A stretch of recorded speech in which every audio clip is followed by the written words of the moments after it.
So that brings us to what I've been foreshadowing for the entire morning, which is you really don't want to come to our website. Well, we hope you do come to our website and read all the documents, 24, 35, whatever the number of documents is. But what about something that could give you a more specific picture of what it is that we're actually doing, that you can find quickly and easily, that solves the problems, that tells you what we've learned that you can implement immediately? That's what we're announcing today, the Resource Hub, and a way to get information that we've learned quickly and easily from our website. Please, Dirk. Thanks, Richard. So, as Richard was saying, in the last couple of years, we have really learned and take these learnings now into a concrete implementation. How can we make sure that all of the content that we're getting, for example, from our 30 test beds, right? The important content that we're getting from working together with 40 plus liaison partners, from our members, from the end users that we're interacting with, and how can we bundle this and how can we make this experienceable in the best possible way, and this is exactly what the Resource Hub is doing. So let me show you one concrete example. So this is the Resource Hub. I'll give you the URL later. So when you go onto it, this is the first thing you see. So actionable intelligence, really consisting of two things. As the foundation, we have the Resource Hub, which contains all of our knowledge. Okay? And then we'll have something that we're calling explorers. So these are interactive tools that help you, specific from your perspective, to find the information that you require, for example, for implementing your project. Okay? So I'll walk you through this in a second. The first thing that we really needed to address was how do we actually structure all this content? Yeah? So fortunately, there's this concept called a bento box. Most of you will have seen this before.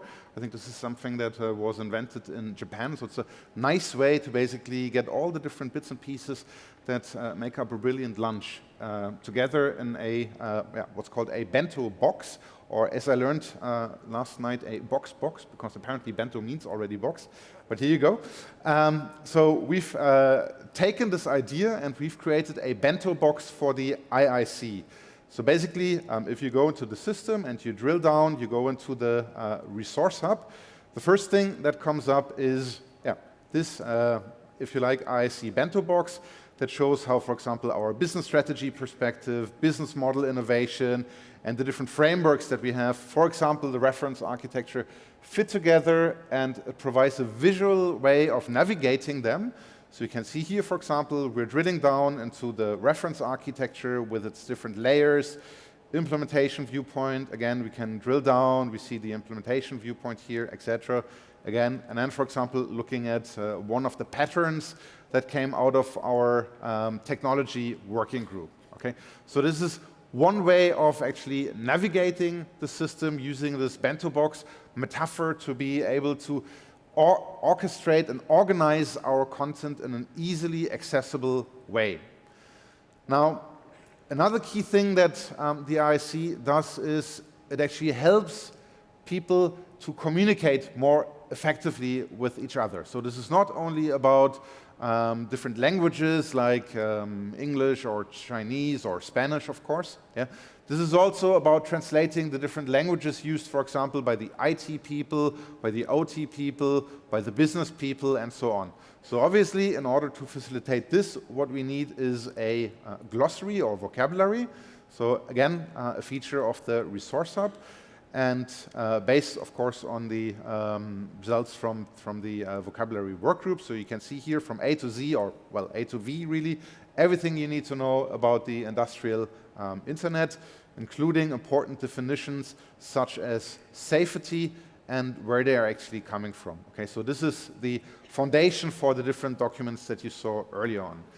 Now, of course, when we as an organization work together, we move at different speeds. Okay, so we have our foundational documents, for example, the reference architecture, the connectivity framework, the security framework, and so on. Okay, so these are documents where a lot of people put a lot of work in, And it takes time to develop these foundational documents, right? I think the IIRA took about a year from the first idea to approval.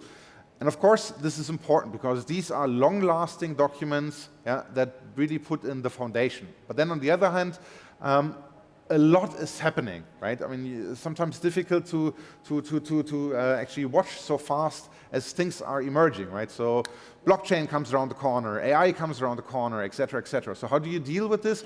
We need to be able to also work in different speeds and be able to, for example, in addition to the foundational documents, put in things like, for example, white papers or what we're calling booklets, etc. Okay, so this is something that's behind here. And what's really important is that we have established different governance processes that enable us as an organization to work at different speeds with these different types of documents. Now, one particular thing that when you're working, for example, in test beds, that sometimes comes up. So we had this in the test beds I was talking about earlier on. So you work for a year, and one evening you're sitting there and you're thinking, wow, this is really important. I have learned something. Okay? So how can we as an organization capture these key learnings and make them available via the Resource Hub? So this is something where we've implemented something that we're calling insight reports. Okay, so an insight report always has 3 elements. It's basically the results, right? So we're looking at the concrete results coming out, and then describing how from the challenge to the solution we actually went to the results. Okay, so this is another really important piece of the puzzle. Now, of course, so far, we've only been talking about documents, okay? So from glossary to the different types of documents.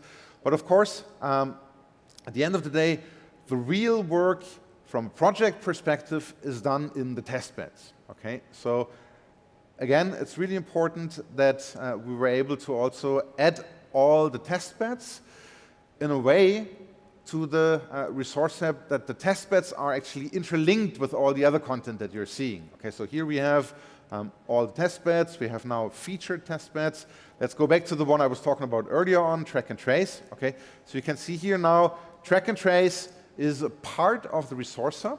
Okay, and because it's all online, we're able to link the track and trace test bed, for example, to the different insights that are generated from it, to standards used by it or actually created by it, to the different architecture patterns we're using, and so on. Okay, so everything becomes interlinked. And one other thing that you will see here, which is also a key feature that we're announcing today, is testbed badges. Okay, so this is something we've been working on in the last couple of months because we realized that it's really important to help us track the progress that we're making in individual testbeds. So testbed badges enable us to do exactly this. We have different badges in different areas, from general badges to business-oriented badges, security-oriented badges, technology-oriented badges, or, for example, standards badges. So I'm sure hoping that track and trace will be the first testbed that actually earns the standardization badge. And again, this is helping us to really create transparency where the different testbeds are creating value for our members and for the end users. Another key thing is when you're implementing a project, of course, is what kind of tools do you use? So fortunately, with more than 200 members, there's a lot of different tools available from our members that can be used not only in testbeds, but also in real-world, large-scale IoT projects. So another part of the Resource Hub is what we're calling the ecosystem directory. Okay, so the ecosystem directory basically contains all the different solutions and offerings by our members in the ecosystem directory, hardware, services, software, and so on. So you can drill down. You basically see in a particular category what type of products are available. Yeah? And so, for example, here let's look at analytic platforms.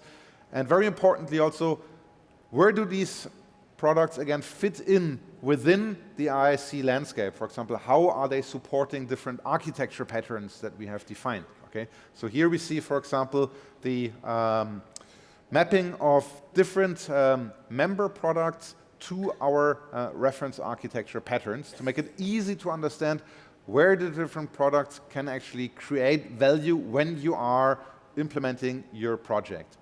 Now, that of course means that we also need to be able to take on the perspective of the project manager. Okay, so this can be an IIC member, but this can also be an external customer. So somebody who basically says, okay, we've spent half a year now with our management team. They created, I mean, the usual thing, right? So we have 10 PowerPoint slides, and we have spent half a year convincing management, and eventually somebody says, okay, here's a check, I don't know, $10 million. Go off and implement your global asset tracking solution. And then as a solution architect, you realize, okay, I have a spec that's about consisting of 10 PowerPoint slides. I feel a little bit uncomfortable giving this out as an RFP document, because obviously I need to be able to dig deeper, right? So I need to understand what is actually hidden underneath the surface, right? Where are the complexities in my project? Because I, as a project manager, need to understand all of the different dimensions of my project so that when I am about to implement it, I don't forget anything that will bite me in certain body parts when it comes to production, right? So because that means extra budget, overrun, etc. So this is what you don't want, okay?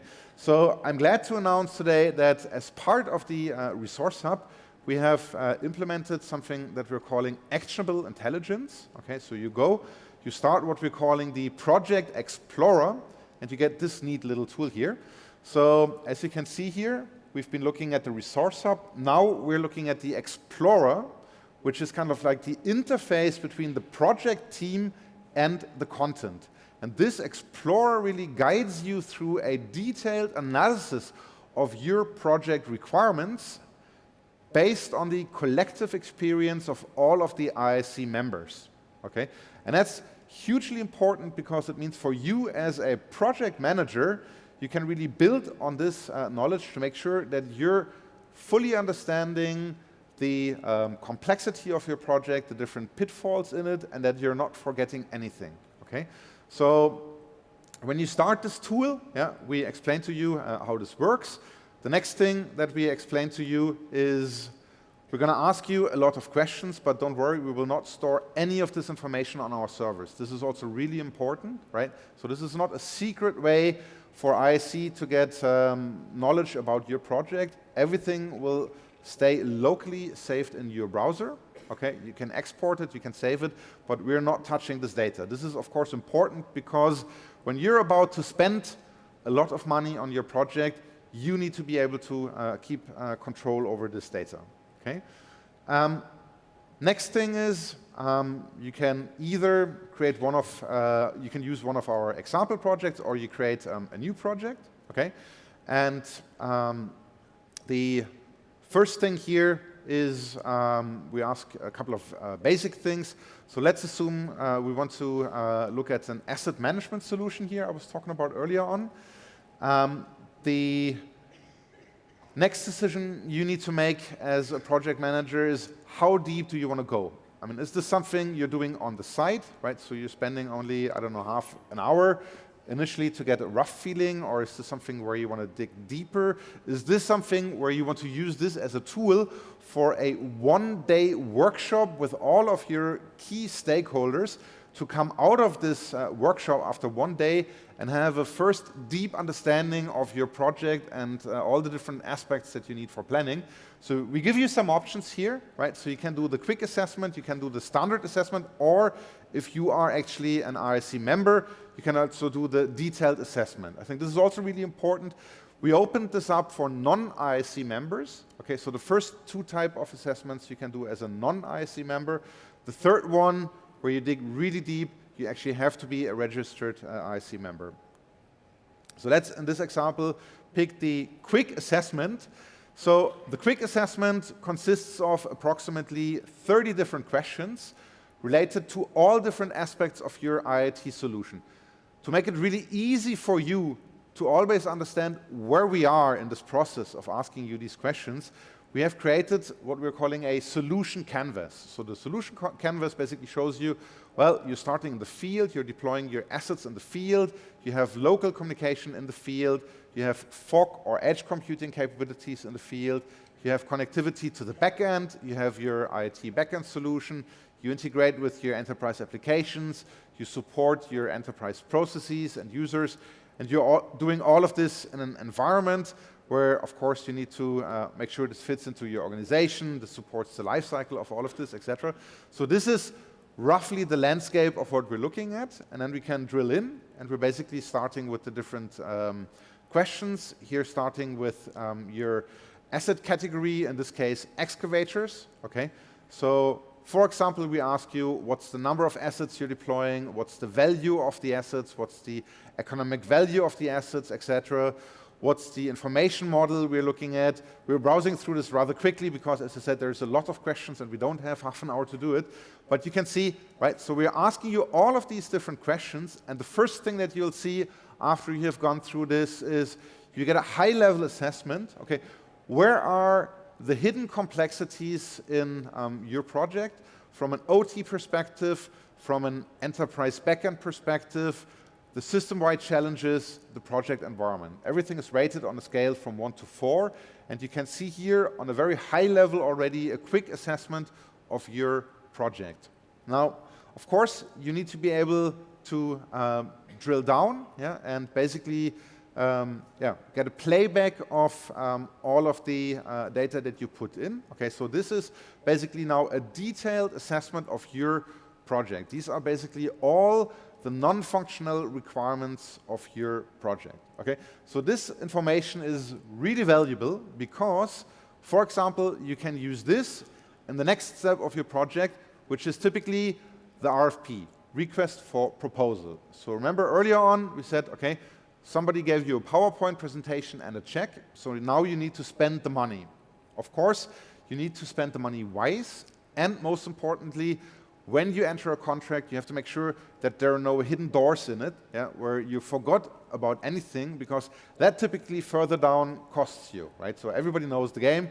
You write an RFP, you get offers, you select an offer, and then half a year into the project, you realize, oh crap, I forgot something. And then your friendly vendor comes along and says, hello, change request, how much are you going to pay, right? So this is something you don't want as a project manager, okay, because that's an unnecessary risk. And that's why it's really great that we can now basically allow you to download a draft RFP based on this structured analysis. Okay, so here you can see you get a Word document. It's a template, again, based on IIC best practices. That basically contains, on the one hand, everything that you need for an IoT RFP, project description, scope, etc., and then all of the non-functional requirements coming from the assessment that you just went through. Okay, so I think this is really powerful and helps you as a project manager to really manage your own risks. Okay, thank you.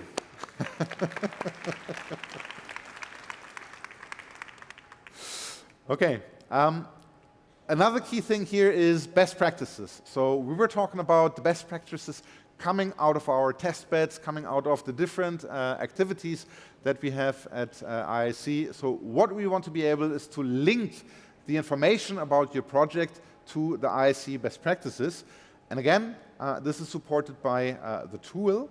So when you go to the next level here, basically what the system now is showing to you is recommendations for related readings coming out of the IIC Resource Hub, clustered into different categories. Okay, so for example, test beds.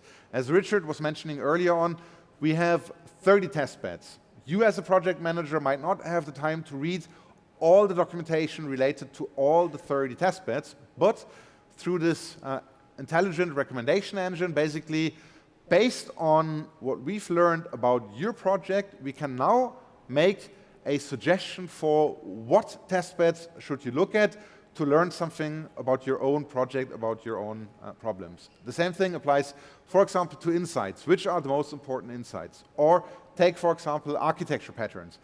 which is the most relevant architecture pattern that you should take a look at based on what we've learned about your project.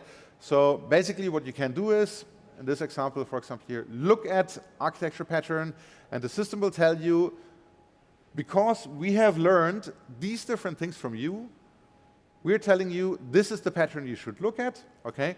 And that now really is closing the loop. This is now bringing us back to where we started off earlier on. This is now bringing us back to the resource hub. Okay, so remember we were talking about the 3-tier architecture as one of the many examples early on. Okay, so this is how this intelligent search engine brings you back to the targeted content in the resource hub to help make sure that you get the information that you need to be efficient in implementing your test bed. Okay, so I think it's clear that this is a major step for us as an organization. So far, we've been mainly looking at IIC-generated content. Okay, so this is our future collaboration platform. But also very importantly, we see this as a platform that we want to share, for example, with our liaison partners. Okay, so we have put in place the mechanisms needed to enable us to collaborate on this platform also with all of these 40 different liaison partners to make sure that the resource hub really becomes the global resource for everything you need to know when you're implementing your IoT project. We've been starting to work with external experts. So here was one interesting feedback from Dima Tokar from Machnation, who looked at this. We granted him a sneak preview, and his feedback was really that he sees the main benefit in this is that we're providing guided access. Okay, so we're basically not dumping gigabytes of data on you. We're really providing guided access that helps you to find the most relevant information.